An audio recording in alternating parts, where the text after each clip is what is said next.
जिस व्यक्ति को हिंदी नहीं आती वह भी हम लोगों को देख करके बोल पड़ता है कि योगी जी जय श्री राम। कोई पूछता था कहां से आए हैं, आपने अगर बोल दिया कि यूपी से, तो सामने वाला व्यक्ति आपसे 10 कदम पीछे भागता था, 10 कदम पीछे भागता था। और आज आप चले जाइए देश में कहीं भी, बोलेंगे मैं यूपी से आया, उत्तर प्रदेश से आया हूं, वो तुरंत सामने वाले के चेहरे पर चमक आएगी और ऐसा लगेगा जैसे वो आपको अपने गले के साथ जोड़ ले। माफिया मिट्टी में मिल गए, गुंडे प्लान कर गए, और जिसने जनता जनार्दन को आंख दिखाने का प्रयास किया गया वो अपने आप ही यमराज के घर भी सिधार गया है। सपा के समय में लार में दुर्गा पूजा के जुलूस पर लाठी चार्ज करके उसको बाधित कर दिया जाता था। यही तो जिला है, और मुझे आना पड़ा था तब आंदोलन करने के लिए। सुरक्षा, सुशासन, विरासत और विकास का अभिनव प्रयास एक साथ आगे बढ़ेगा। आप सबका आशीर्वाद यहां पर बैठे हुए जनप्रतिनिधियों को अनवरत प्राप्त होते रहना चाहिए। किसी बहकावे में आने की आवश्यकता नहीं, किसी के बहकावे में आने की आवश्यकता नहीं। ये जनप्रतिनिधि आपके विकास के लिए समर्पित भाव के साथ कार्य करते हैं, आपकी योजनाओं को शासन तक पहुंचाते हैं, शासन से उन योजनाओं को जनपद में लेकर के आते हैं, और विकास की प्रक्रिया अनवरत रूप से आगे बढ़नी चाहिए। आपने कमल के चुनाव चिन्ह पर अपना वोट दिया, बदले में जनप्रतिनिधि विकास की योजनाओं को, वेलफेयर की योजनाओं को और विरासत से जुड़ी हुई योजनाओं को लेकर के आपके पास आते हैं। याद करिए ना देवरिया वासियों, यही देवरिया है जब सपा के समय में लार में दुर्गा पूजा के जुलूस पर लाठी चार्ज करके उसको बाधित कर दिया जाता था। यही तो जिला है, और मुझे आना पड़ा था तब आंदोलन करने के लिए। ये वही जिला है। राम जन्मभूमि आंदोलन में जब लाठियां चलती थी राम भक्तों पर, यानी राम नाम से ही सपा को, कांग्रेस को परहेज था, उनको परहेज था। लेकिन अब अयोध्या में डबल इंजन सरकार की ताकत देखिए, भगवान राम का दुनिया का सबसे बड़ा मंदिर बन गया है, भव्य मंदिर का निर्माण हो गया है। यह आपके वोट की ताकत है।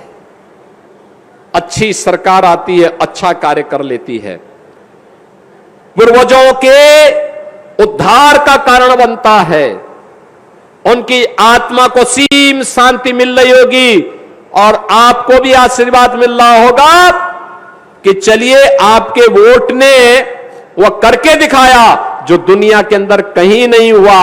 वह अयोध्या में, काशी में, मथुरा वृंदावन में, नेमी सारण्य में, मां विंध्यवासिनी धाम में, प्रयागराज में, कुशीनगर में, सभी जगह देखने को मिल रहा है।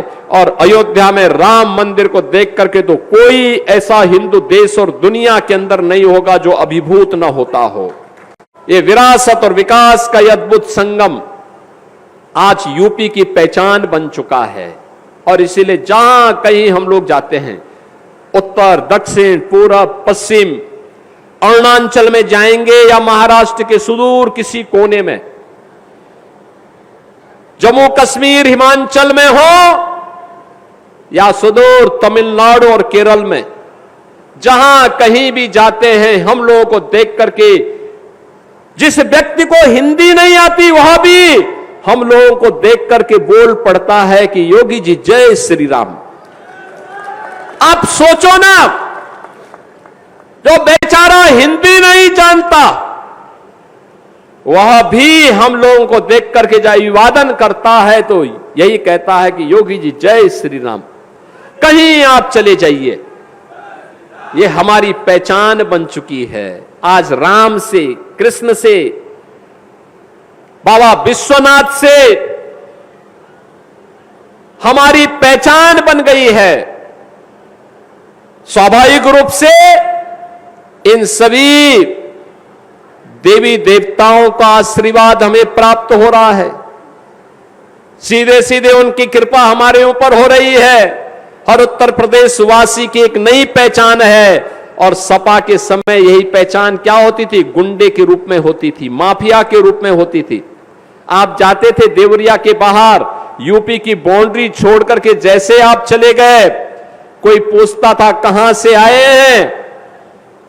आपने अगर बोल दिया कि यूपी से, तो सामने वाला व्यक्ति आपसे 10 कदम पीछे भागता था, 10 कदम पीछे भागता था। और आज आप चले जाइए देश में कहीं भी, बोलेंगे मैं यूपी से आया, उत्तर प्रदेश से आया हूं, वो तुरंत सामने वाले के चेहरे पर चमक आएगी और ऐसा लगेगा जैसे वो आपको अपने गले के साथ जोड़ ले।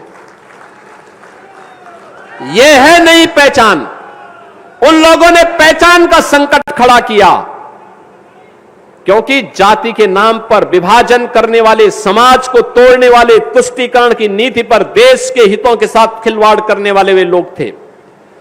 विकास को उन्होंने बाधित किया, जनता का शोषण किया, चेहरा देख करके योजनाओं का लाभ देते थे और अपने परिवार का पेट भरते थे। लूट मचा रखी थी। आज ऐसा कुछ नहीं है। माफिया मिट्टी में मिल गए, गुंडे प्लान कर गए, और जिसने जनता जनार्दन को आंख दिखाने का प्रयास किया गया, वो अपने आप ही यमराज के घर भी सिधार गया है।